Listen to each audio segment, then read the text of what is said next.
In our society, we've grown up believing vulnerability is weakness. It is a target on your back to be shot at and taken down and ridiculed or shamed or caught.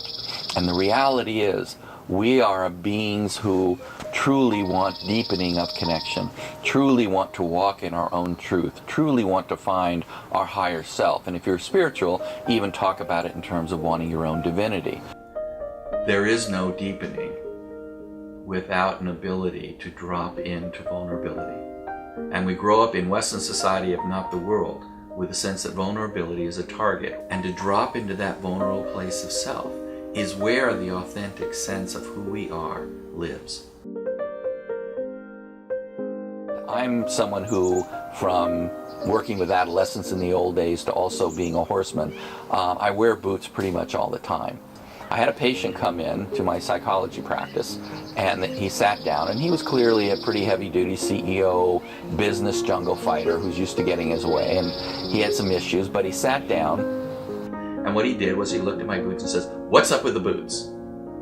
And because I sit in a sense of more of who I am, I got still work to do, but more of who I am and what's so for me, I just said, I like them. And there was no place for him to go. The more you deepen into a sense of what's so for you, you're not open to attack. You're not open to someone's shooting arrows. There's an old Zen proverb, a koan, that says, they shoot arrows and find no target. If you know who you are, you're not walking around with a target. And that's what we think of when we think of vulnerability. Vulnerability is not a target. It's an opening to self.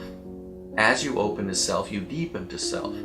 So vulnerability is a must if we are going to drop into a deeper level of self, of truth, and a connection to others. And as we do that, we get out of the beehive of how we're supposed to act or should act or the right way to act, and we drop into a place of openness. And when someone does do something inappropriate, we're able to not even have to think about it because our whole body reacts from a place of knowing and truth.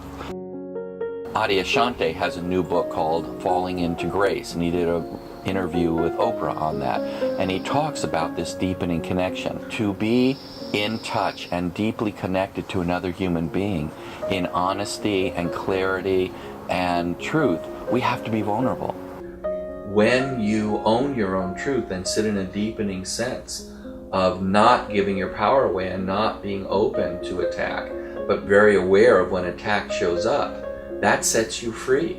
One of the great quotes I loved, and I may not quote it exactly, and I have it in my second book, The Road to Me Too, is that Eleanor Roosevelt said that no one has control over you you don't give permission to. It's an unconscious permission, but it's permission nonetheless. When you sit in your own truth, you give permission to no one to hurt you, denigrate you, dismiss you, attack you.